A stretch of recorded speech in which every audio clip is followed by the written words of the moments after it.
그건 제가 이야기했습니다. 지금 현재 분당을 포함해서 사실 대통령 국정 지지율이 굉장히 낮습니다. 그래서 이런 문제들에 대해서 앞으로 나름대로 극복이나 또는 대처 방안이 있어야 된다. 인천의 토박이로서 인지도와 연고에서 큰 강점을 지닌다. 다음에 현직 국회의원으로서 그동안에 이뤄놓은 성과로서 사람들이 저를 기억해 줄 것이다. 이런 이야기를 했습니다. 룰을 먼저 정한다. 사람을 생각하지 않고, 그리고 그 룰을 첫날 무조건 확정한다는 것이었습니다. 그 룰에서 어떤 결과가, 누가 어떻게 탈락할지, 어떤 상황이 될지 그건 전 모르겠어요. 룰을 그런 방식으로 정하게 되면 뜻있는 정치인들은 승복하게 될 겁니다. 자, 지금 여야 정당 모두가요, 공천 과정으로 굉장히 분주합니다. 공천 후보자들, 공천 신청자들 상대로 면접도 많이 보고 있고요. 그리고 일부 지역에 대해서는 후보를 발표하고 있기도 하는 상황인데요. 자, 그리고 오늘 국민의힘이 단수 공천자 명단을 발표했습니다. 그 내용부터 좀 소개해드리는데 화면에 있습니다. 단수 추천 또는 단수 공천이라고 해요. 그러니까 특정 지역구에 여러 명이 신청을 했지만 한 사람을 콕 집어서 당신이 바로 후보입니다. 이렇게 결정을 하는 건데 오늘 명단, 일부 지역에서 명단 발표를 했는데요. 내용이 이렇습니다. 우선 빨간 글씨를 봐주세요. 가운데. 대통령실 출신 인사들 대거 이번에 총선에 출마하죠. 그런데 오늘 국민의힘 단수 추천 명단에는 한 명도 들어가지 않았습니다. 다 경선을 하라는 겁니다. 그리고요.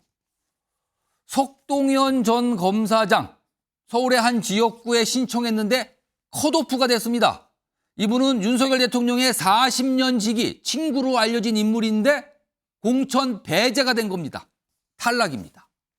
오늘 이 발표가 하나가 있었습니다. 자, 그럼요. 이 내용과 관련된 오늘 목소리가 좀 있는데요. 들어보겠습니다. 아니, 컷오프 된 거죠. 신청했다가. 그죠? 이게 나중에 어떻게 할지는 모르겠지만 송파 갑에 대해서 신청했다가 컷오프 됐다고 이렇게 이해하시면 되겠습니다. 어떤 개별이 누가 컷오프 되는지 문제, 그걸 너무 개별 개인으로 보시지는 않았으면 좋겠습니다. 저도 그렇게 보고 있지 않거든요.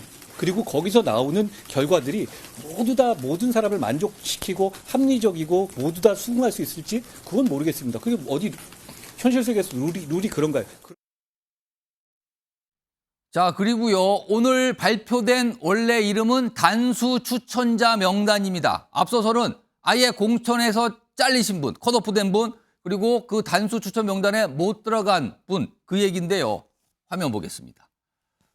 반면에 여기 계신 네 분이 대표적인 인물인데요. 오늘 단수 추천, 그러니까 후보로 결정이 되신 분입니다. 오늘 특정 지역구에. 어떤 경선 과정이나 뭐 여론조사 이런 게 없이 그냥 이걸로 오늘 이분이 후보입니다라고 결정이 된 건데 여기 보시면요.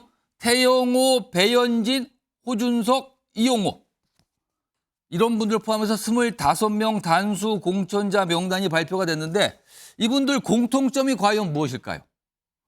여기 보시면은 일부 인물은 한동훈 비대위원장이 직접 영입한 인물도 있고요.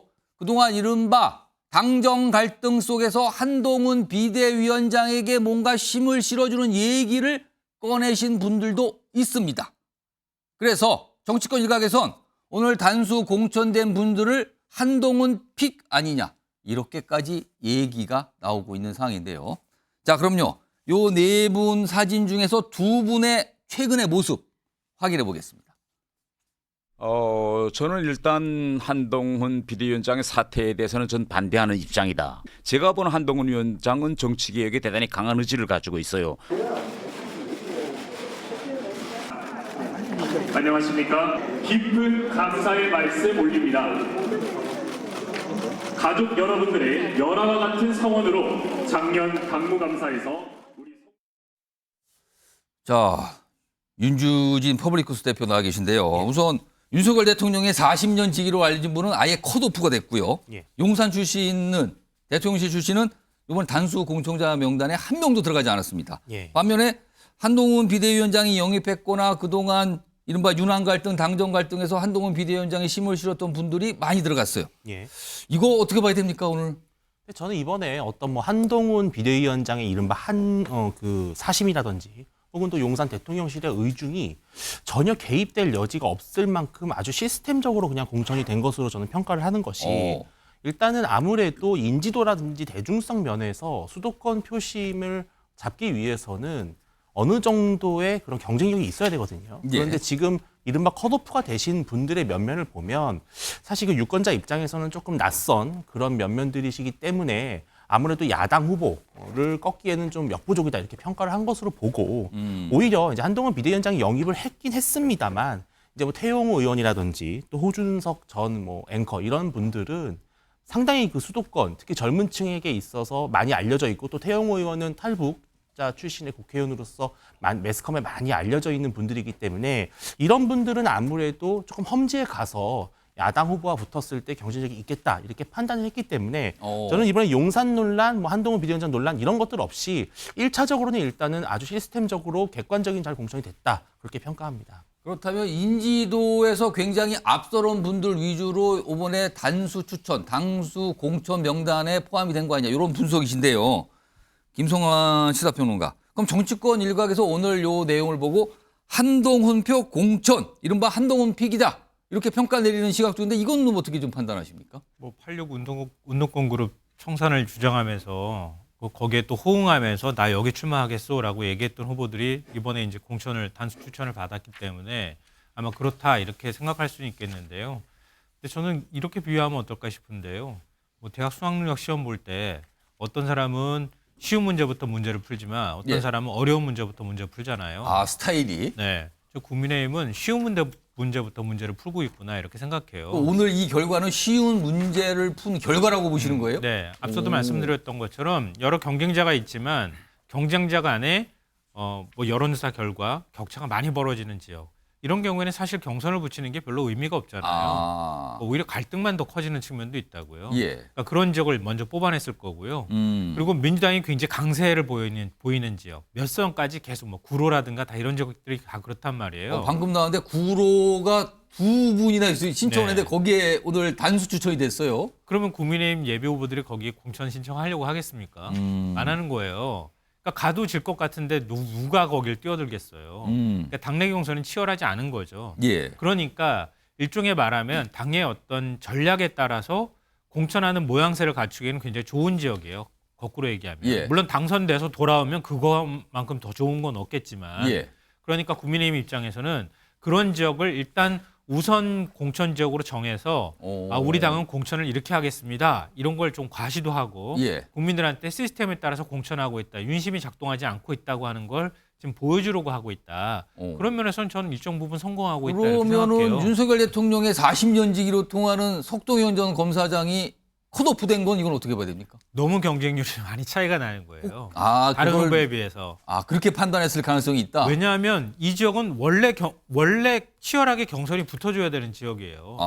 아니라면. 왜냐하면 서로 간에 큰 차이가 없는 사람들이 있다고 하면 당연히 경선 붙여야 돼요. 예. 그렇지 않으면 전략 공천을 하면 어느 정도 싸워볼 만한 지역이잖아요. 그럼 틀림없이 뭐 윤심 논란이 있을 거라고 저는 생각해요. 예. 근데 그럼에도 불구하고 뭐 이른바 40년 직이라고 하는 예. 전 검사장 출신을 컷오프했다고 하는 건 그만큼 후보들 사이에 경쟁력에 큰 차이가 있었다. 이렇게 해석이 되고요. 제가 쉬운 문제부터 먼저 풀었다고 말씀드렸잖아요. 이제 준킬러가 남아있는 거예요. 뭡니까 준킬러는? 당연히 준킬러는 대구 경북 지역이겠죠. 그리고 서울 지역에서도 후보들 간에 뭐 강남 지역도 마찬가지일 예. 거고요. 후보들 간에 굉장히 경쟁이 붙을 만한 지역 아. 이런 경우 또 그리고 참모들이 신청한 지역이나 아니면은 윤석열 정부 장관이 신청한 예. 지역이나 이런 것들 영남에 대부분 다 남아 있고요. TK도 다 지금 남아 있고 수도권도 뭐 특히 경기 지역도 남아 예. 있단 말이에요. 그런 지역을 할 때 과연 어떤 사람들이 예. 공천이 되느냐 그리고 또 다른 지역으로 이동한 지역에 중진급이나 현역 의원들이 이동한 지역에 누가 들어가느냐 예. 이걸 보면 준킬러 문항을 맞출 능력이 있는지 없는지 알 수 있을 거다라고 생각합니다. 그러고 보니까 오늘 단수 추천, 단수 공천자 명단이 나온 그 지역구를 보니까 서울, 호남, 제주동도였어요. 그러고 보니까 영남이 오늘 없었네요. 거기에 준킬러 문항이 지금 자리 잡고 있는 거 아니냐 이런 분석이신데요. 일단 오늘 뭔가 중요한 발표가 국민의힘에서 공천과 관련해서 나온 겁니다. 이걸 좀 소개해드렸는데 사실 공천과 관련해서 지난주부터 시끄러웠던 분이 굉장히 불만 제기를 많이 했던 분이 계시죠. 김성태 전 의원. 지난주에 컷오프에 반발하면서 기자회견도 하고 지켜보겠다고까지 했는데요. 오늘은요. 입장이 사뭇 달라졌습니다. 자, 그러면은 지난주의 모습, 오늘의 모습 연속해서 나옵니다. 한번 비교해 보시죠. 당은 또다시 저를 버리려 하고 있습니다. 오늘의 이 참담한 결과는 우리 당과 대통령 주변에 암처럼 퍼져 있는 핵관들이 만들어낸 결과라는 점을 너무도 잘 알고 있습니다. 대통령의 술친구라는 이들 핵관들은 김성태를 견제해 왔습니다. 저의 작은 희생이 우리 당 승리의 미랄이 될 수 있다면 저는 기꺼이 그 길에 나서겠습니다. 이제 물러서야 할 시간입니다. 저는 또 백의종군의 길을 택하지만 저는 언제나 여러분 곁에 남아있을 것입니다. 승리의 길에 여러분과 함께하겠습니다. 이상한 사람들이 동료 시민들의 삶을 망치는 것을 막기 위해서 저도 필요한 결정을 하는 것이고 김성태 의원께서도 큰 정치인답게 필요한 결정을 해주시는 겁니다. 저희는 함께 가겠습니다. 함께 가서 반드시 이길 것이라는 말씀을 드립니다. 일단 오늘 상황만 보면 굉장히 아름답게 뭐가 마무리가 된 것 같은데 한민수 민주당 대변인이 나와 계신데요. 김성태 전 의원이 지난 주말에도 무슨 핵관 이런 표현에서 굉장히 거세게 반발했어요. 그리고 어제까지만 해도 지켜보겠습니다라는 입장이었거든요. 근데 오늘 갑자기 수용 입장으로 바뀌었습니다. 이거 어떻게 보십니까? 대통령 술친구라는 표현까지 썼었죠. 아, 보는 사람 입장에서는 정말 저렇게까지 얘기해도 되나. 굉장히 강한 했었는데 발언이었어요. 저는 같은 분인가 싶을 정도로 톤이 많이 달라지긴 했습니다. 백발 달라졌는데. 예. 뭐 이유야 저희들이 뭐 김성태 전 의원의 제가 속까지 안 들어갔으니까 모르겠습니다만은 일단 본인 입장에서는 본인이 지금 강서을입니까? 거기 출마를 하겠다는 거죠. 거기서 국회의원 하셨고 제가 봤을 때 많은 분들이 무소속이라도 탈당해서 나갈 수 있겠구나 이런 관측들을 그렇습니다. 했는데 예. 저렇게 접은 거는 본인이 나갔을 때 거기에 지금 그렇지 않아도 우리 현역 의원이 우리 민주당 의원이 계시고 예. 진성준 의원이 있고 그럼 본인이 무소속 나가면 국민의힘 후보가 되면 3파전이 되면은 김성태 전 의원이 저기에 상당한 지지세가 있기 때문에 국민의힘 후보가 떨어질 확률이 높아지지 않겠습니까? 거기에 대한 어떤 정치적 부담 이런 것들이 컸을 것 같고요. 그리고 또 이거야 뭐 제가 확인 안 된 상태에 말씀드리기는 힘듭니다만 그 사이에 김성태 의원이 입장을 바꾸기까지 뭔가 그 여당 지도부랄지 여권 어떤 실세랄까 이런 분들하고 좀 대화가 있지 않았겠습니까? 그 대화 내용은 무엇일까요? 그럼? 저부터도 좀 일단 당의 해가 되고 전체 총선 전략에 차질이 빚어준다면 만나서 설득을 하겠죠. 예. 그 대화 내용이 김성태 의원이 입장을 바꾸는데 좀 영향을 줬을 거로 저는 봅니다. 그 대화 내용이 갑자기 궁금해지는데 윤희석 국민의힘 대변인 한동훈 비대위원장이 모종의 조율을 했을까요? 아니면 그 대화 내용에 무슨 대화를 하면서 설득을 한 걸까요? 했다면? 글쎄요. 저는 대화가 있었는지조차 알 수가 없는. 오늘 사실은 이 김성태 전 의원이 뭐 별다른 접촉은 없었다라는 취지로 설명을 내놨거든요. 그렇지만 입장이 아주 짧은 시간 내에 빠르게 바뀐 건 분명해 보이거든요. 그렇다면 이유가 있을 거예요. 사실 오늘 김성태 의원의 반응 이전에 예. 어제 설 지나고 나서 열린 비대위 회의 첫 한동훈 비대위원장의 모두 발언을 보시면 됩니다.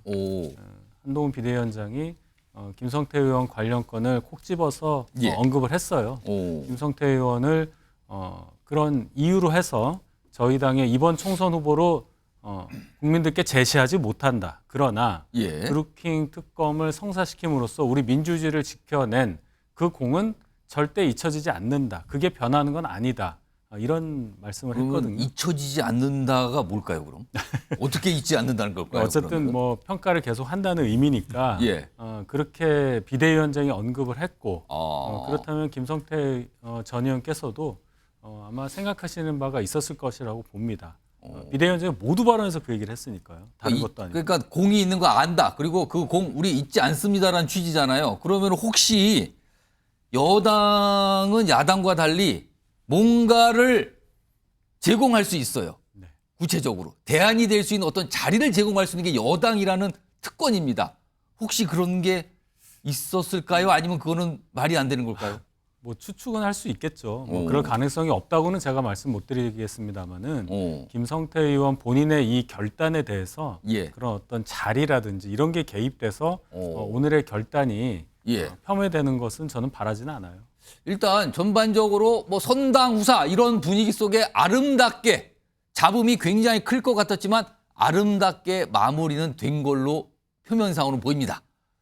그러나 이 공천이라는 게 사실은 정치인에게 공천이라는 게 어마어마하게 중요한 건데 굉장히 짧은 하루도 안 될 것 같아요. 그 사이에 입장이 밝히고 본인이 당을 위해서 수용합니다. 선당 후사합니다까지 입장을 낸 모습이 오늘 있었습니다.